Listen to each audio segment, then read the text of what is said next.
Yeah, here we go. Oh, they just put it out today. Okay. Okay, we're revisiting Uncharted 4. I love the Uncharted series, but 4 is not my favorite. It was fun, but it was not my favorite.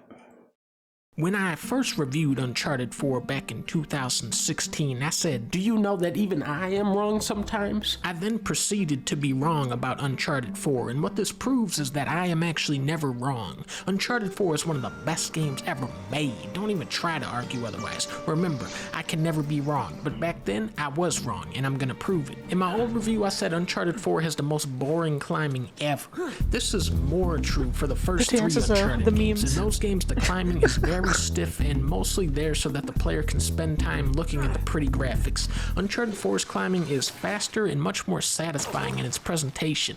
When oh yeah, I do have to say about, if I'm remembering right, it's been a while since I've played Uncharted. Uncharted 4, they did by that point have like the perfect, well, perfect, but the best rhythm, I guess I could say, where it was the climbing part, because in the first couple games it does kind of get like a little janky, but by the fourth one they've already get like not perfected but gotten close.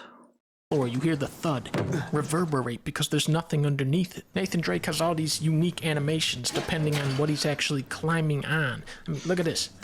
Boom, unique animation. Now watch. Although I'm not gonna lie, it is funny to watch people make. It is funny to watch people's like mistakes and shit when it comes to like climbing and jumping and all that shit, because sometimes the game, it does mess you up, but sometimes it's just the people just not understanding where they're supposed to be going. I've done that before. You can drop way down onto a dude's head and say pop. Eventually you get this tool which lets you hook into walls. You rappel down ropes. When you're in a precarious spot, the camera really emphasizes it and makes you think, oh yeah, I'm gonna die. The huge leaps feel so weighty and satisfying. Oh. And then there's the incredible clock tower sequence where you're jumping across moving gears and sliding through them. Don't get me wrong, the climbing is the weakest aspect of this game, but it's impressive how much love went into the weakest part of the game. What's cool about Uncharted 4 is that traversal is more than just climbing. Bingo. Now we're in business. In my So, old review, I know, I never do that in in games. every game. Never ever. Today, it is a legal requirement that every video game has to have a grappling hook. You're welcome. By combining this with the sliding mechanics, you get much more dynamic platforming than we've ever seen with this franchise. Whoa! Made it. There's also scuba diving. You drive a boat and a Jeep, and what's really messed up is how good the handling on the Jeep is. Kojima Productions has some of the most talented game developers in the industry, and even they were struggling with vehicle collision in Death Stranding. The terrain in Uncharted is similarly lopsided and hilly, and yet the Jeep can handle everything you throw at it. Rickety little bridges, sudden drop-offs, food stands, other Jeeps, roaring currents, large boulders. Somehow this rental Jeep can do it all. Death Stranding, the whole game is about using vehicles in to Uncharted, deliver packages. it's like, Driving how is can we make the fundamental to its vehicle gameplay. climb? Uncharted is a shooter with 2 chapters where you drive a Jeep, and there are details Death Stranding could learn from this game, like how you gain more traction when driving on rocks instead of mud. As a shooter, Uncharted 4 is one of the most unconventionally paced. You don't actually do any shooting until Chapter 4 when Nathan starts blasting targets in his attic with a Nerf gun. Bullseye. Shootouts are sprinkled into this game more as a reward than a constant. It's a very gradual buildup that subliminally aligns the player with Nathan Drake's thirst for adventure, and by the time that it finally gets to the action, oh.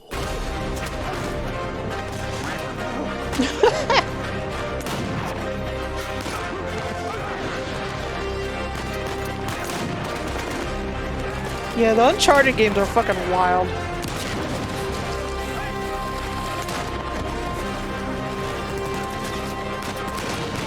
7 years later, I am still waiting on AAA video games to look and play like this. However, what really sets Uncharted 4 apart is its strong storytelling, which is still today the rarest quality in video games. With most games, it Why seems is like that the sadly developers make the true? levels and assets first, then the writers come in and try to string those things together in a coherent way.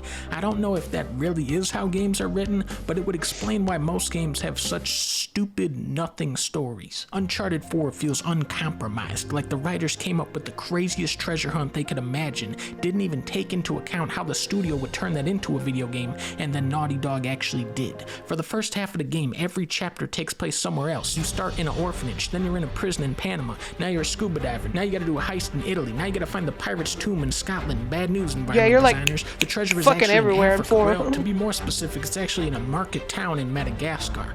Well, actually, seeing is believing. What I love about Naughty Dog is how they illustrate their stories instead of spoon-feeding them to you through lazy exposition dumps. You aren't reading text logs about Henry Avery and Libertalia. No, it's all unfolding before your eyes. The ominous subtitle, A Thief's End, could be referring to a dozen different characters. This is a story about rummaging through the ruins of other people's stories. A letter from Chloe stowed away in the attic, Evelyn's lifeless manor full of priceless objects, Joseph Burns' abandoned cell, Henry Avery's elaborate trials and failed utopia. All of these stories contrast and overlap with Nathan Drake's own story, presenting hypothetical paths which he could have or could still go down.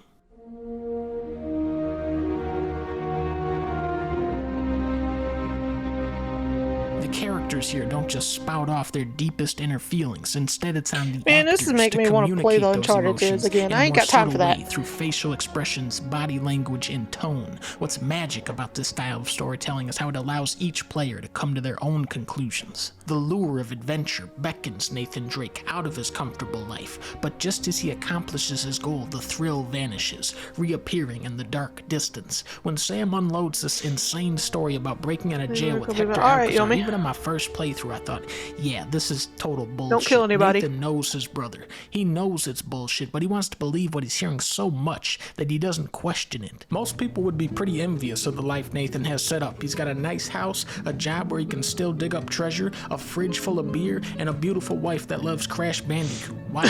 Why would you risk all of that? Of course, you push that question aside when Sully shows up and it starts feeling like a real deal Uncharted game. Just like Last of Us 2, the narrative tricks you into wanting to fulfill the selfish desires of its protagonist. In 99% of games, the player is meant to feel like a hero, like your actions are saving the world. In Uncharted 4, you are ruining this man's marriage so that he can pretend to be Indiana Jones. How is Elena cool with all this? That's actually true.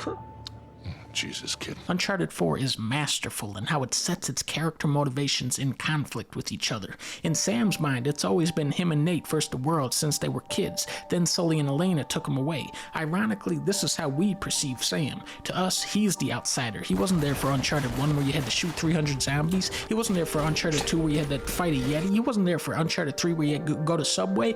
We trust Sam about as much as Sully does. That rift between his father figures goes both ways. Why are you here, Victor? Because somebody's got to keep an eye out for him. When Nathan discovers his brother is still alive, he spends all night recapping the entire Uncharted trilogy before remembering that he has a wife. I'm married.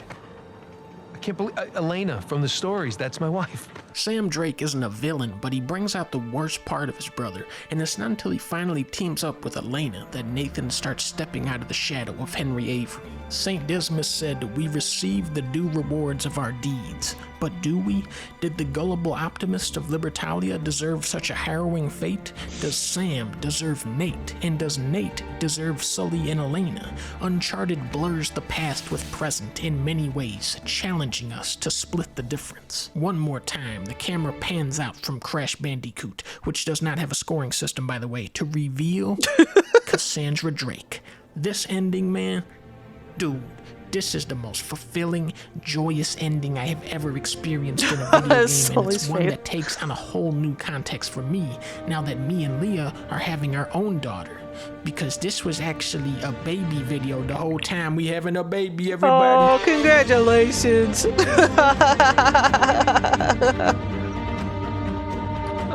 What a way to announce you're having a baby. See, this is how you do baby reveals. Take notes, people. This is how you do it. You make an Uncharted video on the internet. Yeah. That was perfect. Oh man. Yeah, that's how you do it. That's how you do it.